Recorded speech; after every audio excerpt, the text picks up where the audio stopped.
নমস্কাৰ। আপোনালোকে বাৰু শুনিছেনে কেতিয়াবা এনেকুৱা ঘটনা? সেইটো ৰাস্তাইদি গ'লে কোনোবা বিয়া গাড়ীত কিবা নহয় কিবা এটা দুৰ্ঘটনা ঘটে।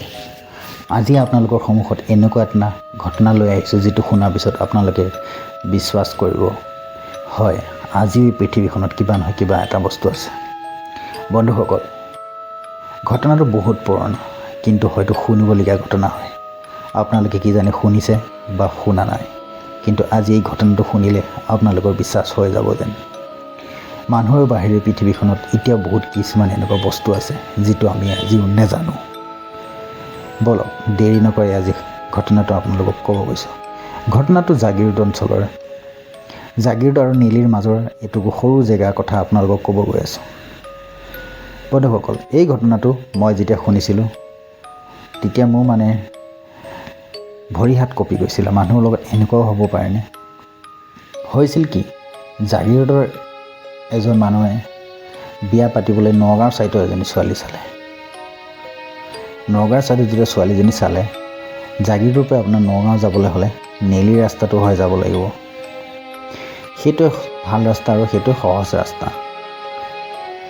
তেতিয়া হৈছিল কি, নেলীৰ ফাললৈ যেতিয়া যায়, নেলীত এটুকু এনেকুৱা জেগা আছে যিটুকু জেগাত বিয়া গাড়ী আহিলে কিবা নহয় কিবা এটা ঘটনা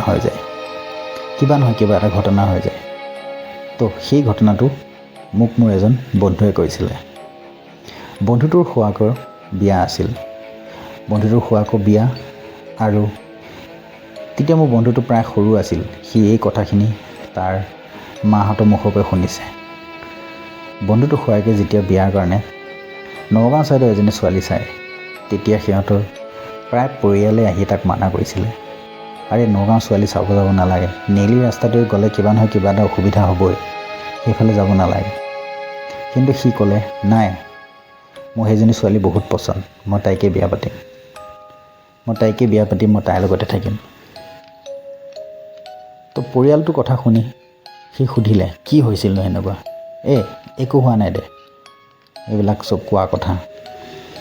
তেখেতৰ কোনোবা ঘৰৰ পৰিয়ালৰ মানুহ এজনে ক'লে। তেতিয়া সেই বন্ধুটো খুৱাকজনে ক'লে, আজিকালিনো এইবিলাক বিশ্বাস কৰি থাকোনে? আগৰ দিনৰ মানুহৰ নিচিনা কথাবিলাক কৈ নাথাকিবি, আজিকালি এনেকুৱা একো নাই। আৰু সেনেকৈ বুলি কৈ সি বিয়াত ডেট ঠিক কৰিলে। অলপমান দিনৰ পিছতে তাৰ বিয়াত ডেট আহিলে আৰু সি বিয়া গাড়ীত বহি কইনা আনিবৰ কাৰণে নেলীয়েদি ৰহা ফালে যাবলৈ আৰম্ভ কৰিলে। প্ৰায় 1 ঘণ্টামান যোৱাৰ পিছত ৰাতি 9:30মান বাজিত গাড়ীখন যায়। যেতিয়া 1 ঘণ্টামান যোৱাৰ পিছত গাড়ীখনৰ ইঞ্জিন নেলী দুটা পাহাৰৰ মাজত যায়, বন্ধ হৈ যায়। নেলী দুটা ছাইডে পাহাৰৰ মাজত যায় যেতিয়া গাড়ীখনৰ ইঞ্জিনটো বন্ধ হৈ যায়, চবে চকামকা খাই উঠিলে। আৰে কি হ'ল, গাড়ী ইঞ্জিন বন্ধ হৈ গ'ল যেন, গাড়ীখন বন্ধ হৈ গ'ল যেন। নামি চবে চাই ইটো সিটো, নাই, ঠিকে আছে। সুধিলে কোনোবা মেকানিক আছ নেকি? সি ক'লে, মেকানিক আগেয়ে লৈ আহিছোঁ মই লগত। মেকানিকক মাতিলে, যাচোন গাড়ী চা। মেণ্টেল লাইট লগাই গাড়ীখনৰ ইঞ্জিন, গাড়ীখনৰ বনেট খুলি গৈ চালে। বনেট খুলি গৈ চোৱাৰ পিছত চালে গাড়ীখনৰ একো প্ৰব্লেম নাই। গাড়ীখন ষ্টাৰ্ট ল'লে, দৰাটো উঠি দিয়াৰ লগে লগে গাড়ীখন আকৌ বন্ধ হৈ গ'ল। আকৌ দৰা নামি দিয়ে, আকৌ ষ্টাৰ্ট হয়। দৰাটো উঠি দিয়াৰ লগে লগে আকৌ গাড়ীখন বন্ধ হৈ যায়। সেনেকৈ থাকোঁতে প্ৰায় 3:30 বাজি গ'ল। আৰু 3:30 যেতিয়া বাজি গ'ল, বিয়াখনৰ লগ্ন আছিল আপোনাৰ 12:45 মানত। দৰা যেতিয়া গৈ নাপাল, কইনা ঘৰত হাহাকাৰ। কইনা ঘৰৰ সিটো ছাইডৰ পৰা মানুহ খেদি আহিল বাইক লৈ। কি হ'ল, কিহৰ কাৰণে এতিয়ালৈ বিয়া, দৰা ঘৰ আহি পোৱা নাই। সিহঁতে গম পালে যে গাড়ীৰ এনেকুৱা অৱস্থা। যেন তেন কৰি ৰাতিপুৱা সময়ত গাড়ীখন ঠিক হ'ল।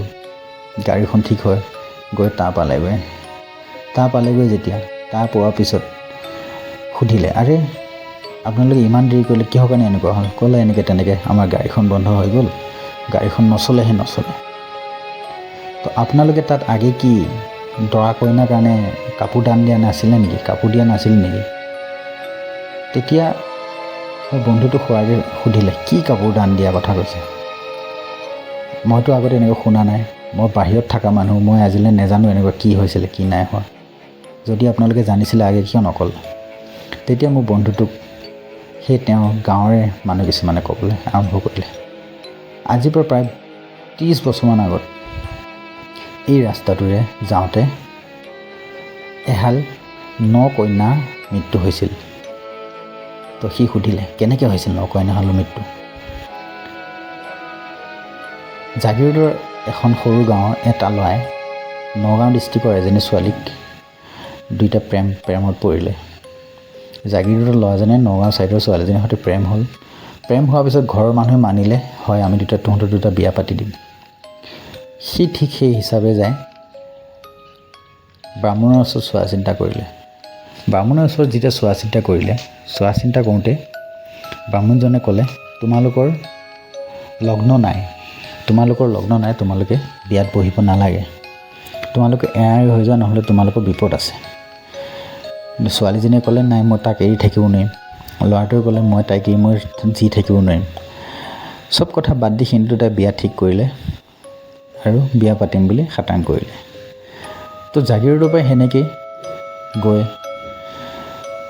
কইনা ঘৰত যায় বিয়া পাতিলে। বিয়া পাতি ৰাতিপুৱা আহি থাকোঁতে একদম মৰ্ণিং টাইমত, একদম ৰাতিপুৱা টাইমত বহুত জোৰে এটা ধুমুহা আহিছিলে আৰু তেতিয়া সিহঁতে সেই নেলি অঞ্চলতে আছিল।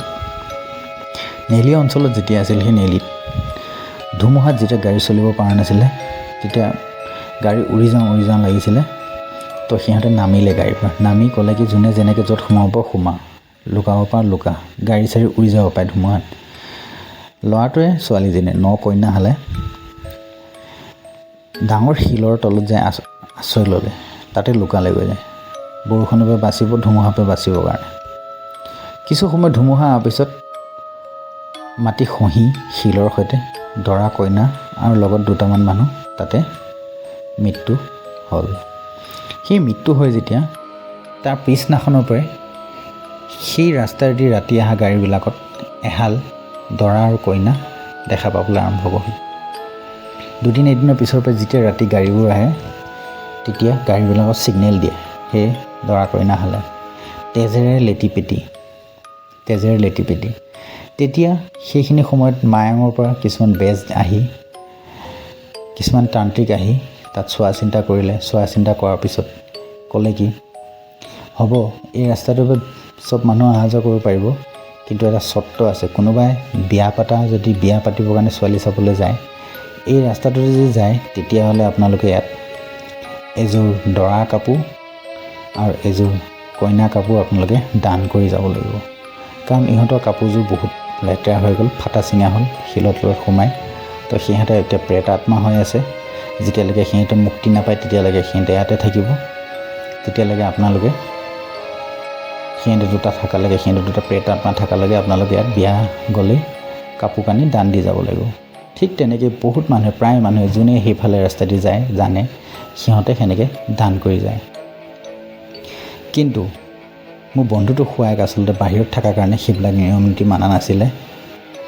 তেওঁলোকৰ ঘৰৰ মানুহ তেওঁক কৈছিলে যদিও তেখেতে আনা নাছিলে, আৰু নিদিয়াৰ কাৰণ তেওঁলোকৰ লগত এনেকুৱা ঘটনা ঘটিল। তাৰপিছত পিছদিনাখন সেই ৰাস্তাটোত আহি মোৰ বন্ধুটো খুৱাইকে এযোৰ কইনা কাপোৰ এযোৰ দৰা কাপোৰ দি পিছদিনাখন কইনাজনীক সেই ৰাস্তাৰেদি লৈ আহিলে। তো বন্ধুসকল, মই ক'বলৈ এইটো বিচাৰিছোঁ, এতিয়াও কিছুমান এনেকুৱা ঘটনা আছে যিবিলাক ঘটনা আপোনালোকে প্ৰায় শুনা নাই বা এনেকুৱা ঘটনা কোনো পডকাষ্টত কোৱা নাই। তো এই ঘটনাটো কেনেকুৱা লাগিলে, কি আপোনালোকে এই ঘটনাটো আগতে শুনিছিল নেকি? নেলিৰ ঘটনাটো যদি শুনা নাই তেতিয়াহ'লে আমি শুনা নাই, যদি শুনিছোঁ বুলি ক'ব। আৰু যদি নতুনকৈ মোৰ চেনেলটোত আহিছে, চেনেলটো ছাবস্ক্ৰাইব কৰি যাব বুলি আশা থাকিল। যদি ভিডিঅ'টো ভাল লাগিল আকৌ এবাৰ ক'লোঁ, চেনেলটো ছাবস্ক্ৰাইব কৰি থৈ যাব। ধন্যবাদ, থেংক ইউ।